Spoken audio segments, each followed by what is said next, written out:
అదే RTV app వార్తల్ని క్షణాల్లో చదివే అవకాశం ఉంటుంది. ఒక న్యూస్ పేపర్, ఒక టెలివిజన్ ఛానల్ మీ చేతుల్లో ఎప్పుడు ఉంటాయి. నా పేరు మహేశ్వర్ శర్మ, దేవాలయం ప్రధాన అర్చకుడిని.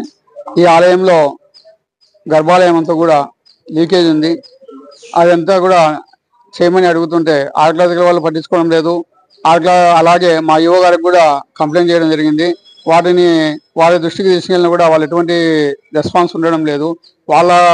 వాళ్ళైతే చాలా బాగా చేశారు వర్క్ కింద. కానీ కింద ఫ్లోరింగ్ కానీ, తర్వాత వచ్చేసి ఎడమ పక్కన ఉన్న గోపురాన్ని కానీ, కాలువలను కానీ అన్నింటినీ కూడా చాలా బాగా నిర్మించినారు. ప్రధానమైన ఆలయాన్ని మాత్రం విస్మరించారు.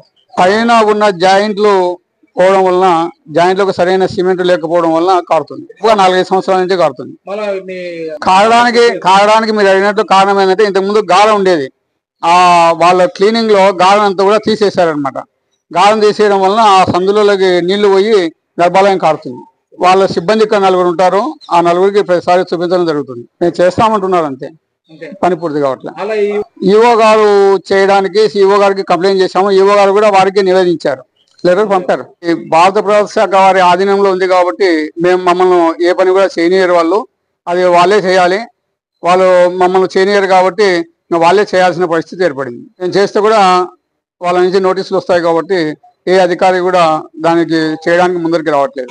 మేము ప్లాస్టింగ్ చేయడం మొదలు పెడితే కూడా వాళ్ళు వచ్చి ఆఫ్ చేశారు. చేయడానికి సిమెంట్ కలిపే లోపలనే దాన్ని ఆపేసినారు భారత పురావస్తు శాఖ వాళ్ళు. శ్రీ ఉమామహేశ్వర స్వామి దేవస్థానం యాగంటి క్షేత్రం నందు ఆర్కియాలజికల్ డిపార్ట్మెంట్ వాళ్ళు వచ్చేసి 2024 సంవత్సరంలో వచ్చేసి కింద కోనేరు దగ్గర ఫ్లోరింగు, ఈ టెంపుల్ పైన వచ్చేసి గోడ కట్టించారు. విమాన గోపురానికి పెయింట్ చేయించారు. ఈ పనులు చేశారు. మెయిన్ వచ్చేసి ఇక్కడ ఆఫీస్ కార్యాలయం కానీ, స్వామివారి గర్భాలయం కానీ, విమాన గోపురం కానీ ఇవన్నీ పూర్తిగా లీకేజ్లు వ్యవస్థలో ఉన్నాయి. అవి పలుమార్లు చెప్పినా కానీ వాళ్ళు ఏ విధమైనటువంటి చర్యలు తీసుకొని పడి ఉండలేదు. ఆఫీస్ కార్యాలయంలో వచ్చి చిన్న చిన్న పాములు పైనుంచి కింద పడుతున్నాయి. చిన్న మరమ్మతులు చేస్తాం, ఓకే, సిమెంట్ ప్లాస్టింగ్ గోడలకు సిమెంట్ పూస్తామన్నా కానీ ఏమీ చేయట్లేదు. ఈ మధ్య కాలంలో భక్తులు విరివిగా బాగా ఫ్లోటింగ్ పెరిగినందువల్ల దేవస్థానమునకు వచ్చేసి మహాశివరాత్రి సందర్భంలో మనకు ఇక్కడ వాహన సేవలు చేసేదానికి ఏమీ లేనందువల్ల భక్తుల ద్వారా 9 వాహనాలు చేయించేదాని కోసం భక్తులు ముందుకు వచ్చినందువల్ల మనకు ఆఫీస్ కార్యాలయం పక్కన వచ్చేసి చౌల్ట్రీ టైప్ లో ఉంది. దానికి నిన్న గ్రిల్ వేయించడం జరిగింది. ఆ వేయించిన దానికి వచ్చేసి అబ్జెక్షన్ పెట్టారు ఆర్కియాలజికల్ డిపార్ట్మెంట్ వాళ్ళు. మంచి చేద్దాం అనుకుంటే గానీ ఈ విధంగా రాస్తే అయితే కొంచెం మనసు బాధ కలిగిస్తుంది.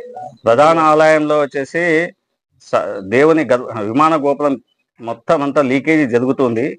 దానికి మేము దేవస్థానం తరపున కొద్దిగా ఎక్కడికడైతే లీకేజ్ అవుతుందో దానికి చిన్నపాటి మరమ్మతులు చేస్తామన్నా కానీ వెనకనే వర్క్ స్టాప్ చేయించారు. వాళ్ళు చేయరు, మమ్మల్ని చేయలేరు. మొత్తం వర్షం పడితే మొత్తం నీళ్ళంతా శివుని మీద పడిపోతున్నాయి. వాళ్ళు వచ్చి పనులు చేస్తే మేము ఇక్కడ ఏ పనులు చేయం. ఆర్కియాలజికల్ డిపార్ట్మెంట్ వాళ్ళు రాను ఇంకా పై అధికారుల దృష్టికి తీసుకుపోయేసి ఎవరైతే ఇక్కడ మాకు అబ్జెక్షన్ పెట్టినారో వాళ్ళ మీద పై అధికారులకు నివేదిక సమర్పిస్తాం. వాళ్ళకు గతంలో రెండు పర్మిషన్ లెటర్లు పెట్టినాం. మేము ఈ విధంగా చేస్తామన్నా కానీ వాళ్ళు దేనికి పర్మిషన్ ఇవ్వరు. వాళ్ళే స్వయాన నవీన్ కుమార్ అనే అతను వచ్చేసి మీరు కాగితాలు పెడుతూ ఉంటారు, మేము నుంచి అయితే ఏ పర్మిషన్లు రావని స్వయాన ఆయన నాకే ఫోన్ చేసి చెప్పారు. మరిన్ని వీడియోస్ కోసం ఛానల్ ని సబ్స్క్రైబ్ చేయండి. లేటెస్ట్ అప్డేట్స్ కోసం వాట్సాప్ ఛానల్ ని ఫాలో చేయండి. అండ్ లింక్ డిస్క్రిప్షన్ లో ఉంది.